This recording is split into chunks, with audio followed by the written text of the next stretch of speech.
Hi, this is Doug from STUD Mag Loaders. I'd like to talk to you today about our newest product, our FX replacement factory magazines for the Impact. We were asked to do this by our customers after people were purchasing our high capacity magazines, our 40 rounders for both the Impact and for the Dreamline products. And they were going, I really like these features, no not rotating knobs, no jamming. Why don't you do a regular mag? Well, I didn't do a regular mag because I really thought the FX mags were okay. I noticed there's a couple other people making aftermarket magazines for the FX Impact also, and I just felt that we had nothing to offer. Well, after looking at it for a while and really checking things out and actually studying the magazines and round placement in the FX Impact factory magazines, I saw an issue and I felt that we could improve it and we could make shooters make more accurate shots. I'm going to give you the bottom line first for you, because after doing some of these videos, I realized that we get about 50% of the people drop off about halfway into it. So I'm going to give you the bottom line very quickly of what the deal is with this magazine, and I'm going to do a deep dive into the features of it. The first thing this magazine does, which is different than the factory magazine, this will put in the final position, this will put the round as close as humanly possible into the center of the barrel. The factory magazine does not do that, and I will show you that in a minute. The second thing this magazine can do, this can shoot pellets or slugs, and this is a 22 caliber, and this can shoot them all the way up to the big javelin slugs that are 40 grains, the Zan projectiles, and of course, there's a lot of other people that are making these big heavy slugs. This will accept any pellet or slug up to 12 millimeters in length. Now, let me give you the inspiration for why I developed this mag. And don't stop the video when you see what I'm going to show you, because I'm going to talk about air guns. This is my Vudoo V22. The reason I bought this gun is I did research, and people claim, and I'm sure that there's truth and not truth to it, that these Vudoos can put a 22 round at long distances closer than anything currently manufactured. What makes this gun accurate is this action. And what this does is when it takes the round and brings it up into the chamber area, as you bring the bolt forward, it puts the bullet in the barrel without nicking the end of the round. That is essentially it. So when you buy this gun, they tell you that it's designed for certain geometry, Lapuas for instance. This will not work with every kind of a round. I also have a Ruger 1022 that's almost as accurate, but it's not quite as accurate. And it's a precision rimfire. It's got all kinds of crazy barrel, all this other stuff on it. Well, what's the difference?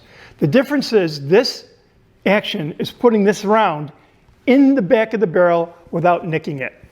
And I thought to myself, well, that's an intriguing thought. I wonder what happens with my air guns. Well, as I started studying, I found out that it was unbelievable how misaligned the factory magazines place the round as you drive the probe forward. I'm going to show you on the left-hand side of the screen the factory magazine under high magnification in a 177 caliber with a round in it. And I'm going to show you the STUD factory replacement magazine, another 177 with the round in it, and what you're going to see the difference. The first thing you're going to see in the top image is you're going to see the FX magazine. And what you're going to notice is that round, again, this is also, these images are taken from the front with the lid on, because I needed a hole to have some, so you could see, what was going on. And you can see the clear lid in this, and you can see that the round is clearly pushed up and to the right. I'm going to show you another image soon after this, and you're going to see why that is. If you look at the picture underneath that, you're going to see the STUD magazine, and you're going to see the round much more centered inside that lid.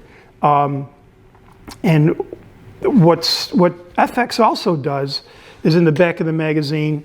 I'm going to show you here. You actually can even see this right now. This is a 25 round, and you can actually see this round is not in the center, even just looking at it right now. So what FX does, from what I can tell, is they have this hole in here, and this hole is in the right spot, theoretically, with the barrel. So what they're doing is they probably know that when this round comes forward, without this hole being here, it would not go in the center of the barrel. So what this hole does, it attempts to center the round as it's going in the back of the barrel and getting in the right place. This hole is only maybe 4 or 5 thousandths larger than the skirt of the round. What we've done, which is different, we've actually cut out the whole back. And why do we do that? Because we're positioning this round so accurately that we do not require a secondary diameter to position the round before it goes in. You might say, well, what's wrong with having a secondary diameter doing it? Well, that's just another place to nick the pellet. Well, you might say, well, this is only acetal, it's not going to do much. This lead is very, very soft. And when you jam these rounds forward, this round takes a hit. And I find it fascinating that people are spending a ton of money on tension barrels, tuning, all special kinds of rounds, and they're doing all these wonderful things, but they're smashing the rounds into the back of the barrel and wondering why they may be getting some flight inconsistencies. I believe within a very short period of time, these will be used in every single competition. When people understand and they see the difference with how the round is presented to the back of the barrel, there's really no reason why you would ever want to potentially beat up your round using a factory FX magazine. Now, by the way, I got to tell you something. I'm not here to beat up FX.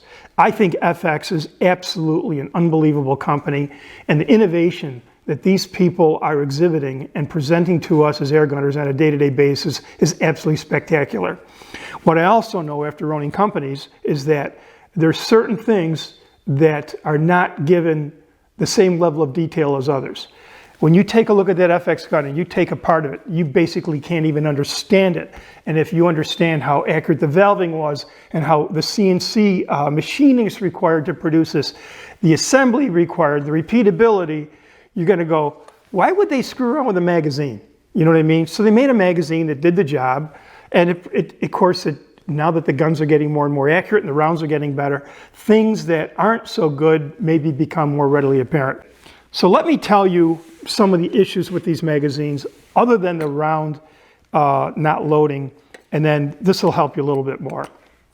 I have one of these little things I got from Harbor Freight to keep all the parts together, because you notice that there's little teeny ball bearings in here, there's little teeny springs, and of course I like to simplify things, and of course it's very easy to look at somebody else's design and make it better. So I'm not knocking them at all. You know, just to go from nothing to what they have is absolutely brilliant. But I think that we've done an amazing thing with this, and I'm going to tell you the reason why. The first thing I never liked about this magazine, and if any of you follow my other videos, you know that I do not like this rotary thing. Well, first thing we did is got rid of it. STUD has a magnetic lid, and it's the coolest thing. If you, it reminds me of my grandkids playing with one of those fidget spinners. You basically just throw the lid at it and it goes back on again. And it works fantastic. So anyways, we got rid of that whole thing. The other thing that they don't do is, and I'll take it apart for you that haven't seen it before, they've got a spring that they have installed inside of here.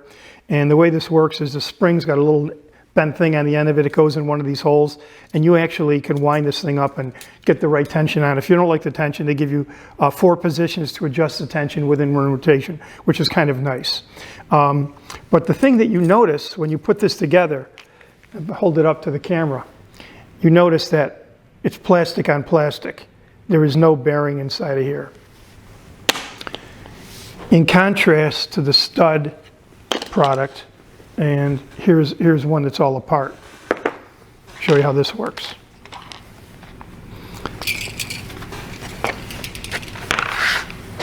So what we've got here, we've got a base, and the first thing I want to tell you about the base, the reason this ultimately round is so accurate is this piece right here. So what we did when we designed this product, I designed the U slot, which goes into the back of the barrel, that little brass area. This is the locator. So in order for the magazine to be in the right spot, this locator has to be in the right spot relative to everything else. So because this is produced at the same time as this diameter right here, that centers the center of the round with the center of the barrel. Then what we have, which is completely different, we have an automotive grade roller bearing. Roller bearing gets installed inside of here. In case I actually glue these together when we put these together, but you'll get the idea. And then this all goes in. And I don't want to push this on because this is actually a press fit. If I put this on, it's never coming off again. Let me get you another one here and show you what's happening here. So here's when it's all together. We don't allow you to adjust the tension on the spring because we know how to do it really, really well. So what happens is with a roller bearing, the roller bearing is a tight fit onto the housing, and because it's a tight fit, the outside of the roller bearing is now tracking accurately with the center line of the mag. When this gets installed onto here, this is a press fit. There's no clearance at all. And that basically means is the diameter that the bearing fits in and all these little positions, I call this a rotor, all these little positions that hold the pellets will hold center line extremely accurately as this tracks. And when you take this thing and spin it, I mean, I have the luxury of doing it. Basically, this feels like it's on glass, period. There's no resistance whatsoever. And when you let this thing go, it's just going home. But that's only part of the story. In order for this round to be able to actually rotate, say I put, this one's got 25 in it. So by the time I get 25 rounds in there, if everything is too tight in this track, this will bind. So if you look here, you see how loose this is, okay? But what's interesting, if you go all the way over to the place where it's actually going to fire, and I'll put around it and do it that way. What you still notice, and you can see it better with the microscope, is that round can move all over the place, especially vertically. This is essentially the problem. What we've done with our magazine, and I will show you in my little sketch here. Bear with me. This is the outside of the magazine. Okay, it's the outside of the magazine. This is a pellet. This is the outside track. So basically, all the rounds are going around like this. Okay, I don't show the rotor on here just to make it not as confusing. But what I really want to make you aware of is right here. Instead of just allowing that track to have clearance, and I'm going to mess up my drawing like the FX one does. The FX looks like that. So that round can actually come all the way over to here, which is, I'm exaggerating this so you see what's happening. What we do is we've created what's called, I call it the stud pocket. And what it is this round can move very freely all through here, because what we don't want to do is we don't want to jam the round, bind it, cause damage to the skirt for any, especially before it gets in the pocket area, because all it'll do is mess the round up before it even has a chance to stage. When our round finally gets here, this pink circle right now represents the location of the round. And what I want to tell you about is right here. We've created this thing that's right here. I just show these two areas with this gap here, and of course this is exaggerated. This is only about 12 thousandths of an inch, something like that. And basically what happens as this round comes around and finally gets in the pocket, what it does, it goes from being very, very loose all the way around this track to having virtually no clearance. When it goes in the pocket, the entire lateral movement in any direction is only 2.5 thousandths off center. That's all theoretically our system will allow a misalignment. Now going back again, remember the track is in the back. Got the track in the back that's locking in with the back of the barrel. We've got the U-shaped slot, which is co-located with the bearing assembly area.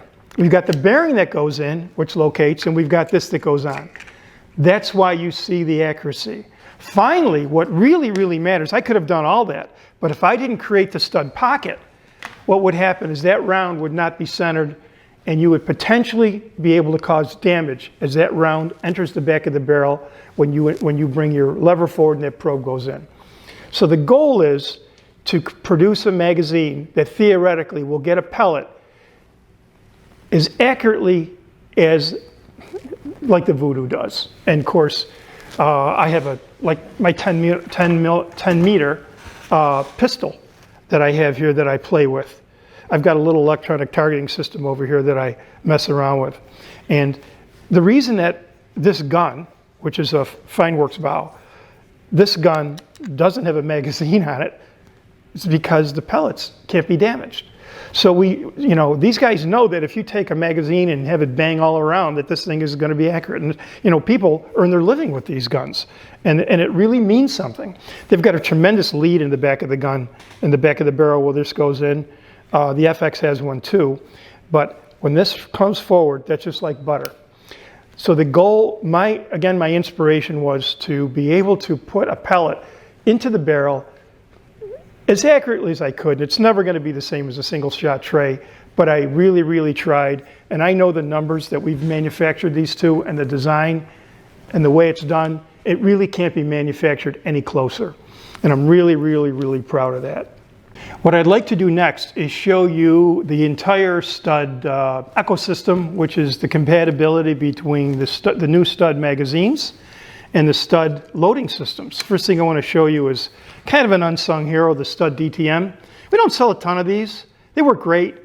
They're kind of been dwarfed by this system, which I'll show you in a minute. But for those of you that haven't seen it before, let me show you how it works and show you how easy it is to fill a mag. So if you just want to run one mag from time to time and you don't want to put any pellets in, and of course where this really shines is on the when you do 177. It's just crazy how fast it is. Okay, so there it is. I've just loaded that guy up. I've already put a staking pellet in there. We put this thing in the back, and all we do is give this a turn. You can give it a couple. See them go down. Give it a little tap. And right now you've just loaded that magazine up, and you are ready. You are ready to shoot. It's that easy. Real proud of the DTM. I'm proud of the loading system. It's really what made STUD what it is. And of course, now that we've got the magazines, the goal is to completely handle the entire handling of a pellet, loading of a pellet, putting a pellet in, and getting a pellet into the back of the barrel in a really superb way. That's really my goal. And I think we've done a really good job at it. So let's go back. What I also like to show you today is what got us to wherever it is we are now is the STUD loader and feeder system. We sell these by themselves as a bundle, 4 loaders and 1 feeder, which is most people buy these. We also have a special that we're running where if you get a magazine with it, you get basically 20 bucks off. And I want to caution the customers right now, our existing customers. FX has changed the round counts in all the magazines for the FX, with the exception of the 22. And what that basically means is if you order a 25 caliber anything from us, STUD FX in the last year has made 3 different round counts of the 25 magazine. They've made 1 change on the 30, and they've made another change on the 177. So if you have a STUD loading system and you want to buy a STUD magazine, be really careful that it matches with the round counts in the magazines. This is how this works. Take the lid off, and of course there is no staking pellet in here right now. Just going to get some rounds, put them in.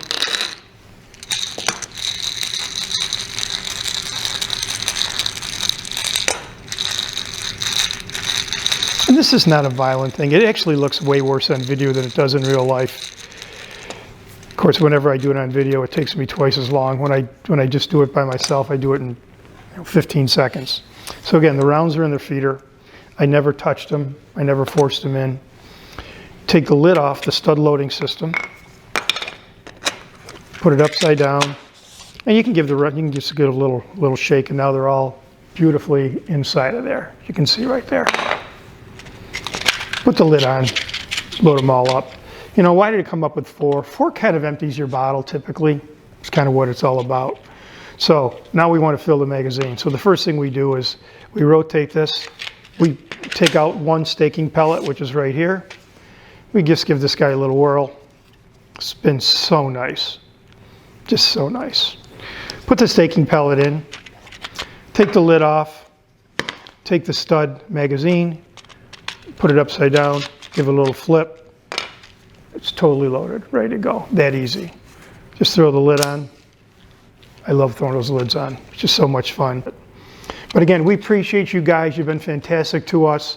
Again, before you buy from us, always try our retailers. They're the best source of stud products. And you guys have a great day, and thanks for your time, and hope you enjoyed the video.